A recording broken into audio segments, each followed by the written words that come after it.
Hi friends, मैं Prince Tripathi अपने YouTube channel Prince ज्ञान में आपका स्वागत करता हूं।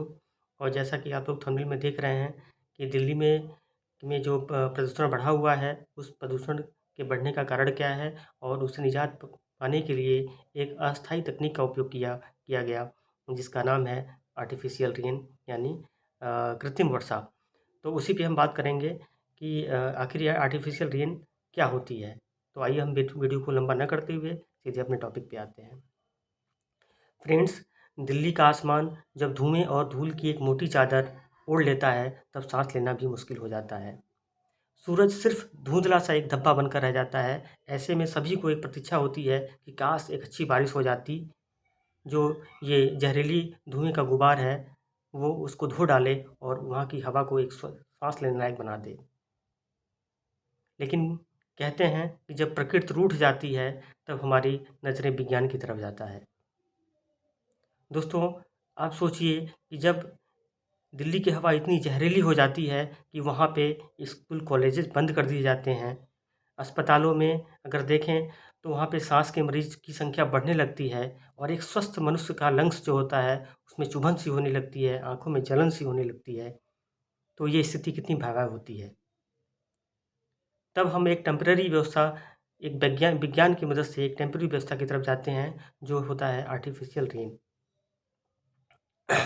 दोस्तों, आर्टिफिशियल रेन जो है, इसको वैज्ञानिक अगर भाषा में बोलें तो क्लाउड शेडिंग या बादलों का बीजारोपण कहते हैं। यह पहले से मौजूद बादलों को बारिश कराने के लिए मनाने या उकसाने की एक तकनीक है। तो दोस्तों, इसको ब्रीफ में समझने से पहले हम समझेंगे कि आखिर आर्टिफिशियल रेन क्या होता है। प्राकृतिक तौर पर बारिश तब होती है जब बादलों में मौजूद पानी की अरबों सूक्ष्म बूंदें या बर्फ के क्रिस्टल आपस में जुड़कर इतने बड़े और भारी हो जाते हैं कि उनको हवा संभाल नहीं पाती है, तो वो ग्रेविटी की वजह से पृथ्वी पर आने लगते हैं और बारिश कराते हैं। लेकिन कभी-कभी ये ऐसा भी होता है कि जो बादलों में पानी तो होता है, लेकिन वो आपस में मिलकर इतने बड़े और भारी बादल नहीं बना पाते हैं, जो पृथ्वी पर गिरने के लायक हों। तब हमें याद आता है, तब हमें इस तकनीक की ज़रूरत पड़ती है, जिसको हम आर्टिफिशियल रेन कहते हैं, क्लाउड शेडिंग कहते हैं या बीजारोपण कहते हैं। जो क्लाउड सीडिंग की तकनीक होती है, इस प्रक्रिया में एक विमान या रॉकेट के ज़रिए बादलों के एक ख़ास हिस्से में कुछ रसायन छोड़े जाते हैं।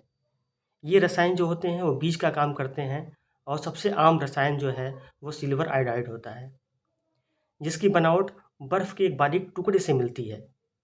जैसे ही इनको ठंडे बादलों में छिड़का जाता है, पानी की ठंडी बूँदें जो होती हैं, इनको बर्फ़ का क्रिस्टल समझकर इनकी तरफ आकर्षित होने लगती हैं और धीरे-धीरे, देखते ही देखते एक भारी और बड़े क्रिस्टल के रूप में बदल जाते हैं। और जब इनको एक भारी और बड़े क्रिस्टल के रूप में बदल जाते हैं, तब हवा जो है, इनको रोक नहीं पाती है और ग्रेविटी की वजह से ये पृथ्वी पर आने लगते हैं और बारिश हो जाती है। लेकिन मित्रों, हमें ये सोचने वाली बात है कि क्या यह दिल्ली के प्रदूषण को रोकने के लिए एक अस्थायी समाधान है? शायद आप लोगों का उत्तर होगा नहीं। तो मित्रों, हम अ, सरकार से या एक ज़िम्मेदार नागरिक होने के नाते हम सभी का एक कर्तव्य बनता है कि जो भी इस प्रदूषण को बढ़ाने वाले कारक हैं, चाहे वो असंख्य चलती हुई गाड़ियों के निकलने वाली ज़हरीली धुएँ हों या औद्योगिक निर्माण इकाइयों में जो उड़ते हुए धूल हों, या तमाम ऐसे कारक हैं जो जो इस पर्यावरण को प्रदूषित कर रहे हैं, जो हमारे जीवन को खतरे में डाल रहे हैं, तो उनसे निजात पाने के लिए हम आइए कदम उठाते हैं। और गवर्नमेंट को जो सार्वजनिक परिवहन है, उस पे ज़्यादा ध्यान देना चाहिए। लोगों को प्रेरित करना चाहिए कि आप अपनी व्यक्तिगत गाड़ियों को छोड़कर सार्वजनिक परिवहन का उपयोग करें, ताकि प्रदूषण की मात्रा को, उनकी संख्या को सीमित कर सकें। और भारत सरकार के द्वारा, प्रधानमंत्री मोदी जी द्वारा जो शुरू किया गया एक एक पेड़ माँ के नाम का जो अभियान था, उसको सफल बनाने के लिए हम सभी को आगे आना होगा, ताकि हम इस इस संपूर्ण पृथ्वी को एक अच्छा माहौल और आने वाली पीढ़ी को सुरक्षित माहौल दे सकें।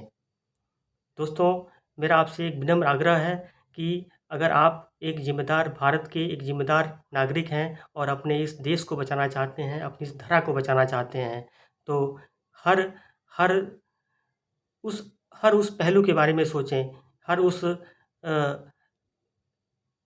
गतिविधि कोई ऐसी गतिविधि ना करें जो हमारे पर्यावरण को नुकसान पहुँचाए। क्योंकि हम जो इस सदी में जी रहे हैं, तो हम ऐसा बिल्कुल ना करें कि ये सदी जो है केवल हमारे लिए है, बल्कि हम ऐसी सोचें कि जो हमारी आने वाली पीढ़ी है, उनको हम क्या दे के जाएँगे, एक स्वस्थ पृथ्वी दे के जाना हमारा कर्तव्य बनता है। क्योंकि हम किसी के जीवन को खतरे में डालना नहीं डाल सकते और ना ही एक गैर ज़िम्मेदाराना हरकत कर सकते हैं। तो दोस्तों, अगर वीडियो आपको अच्छा लगे, आपको तो प्लीज़ लाइक या सब्सक्राइब करिएगा और ऐसे ही रोचक वीडियो के साथ हम फिर मिलते हैं। तब तक के लिए धन्यवाद। जय हिंद, जय भारत।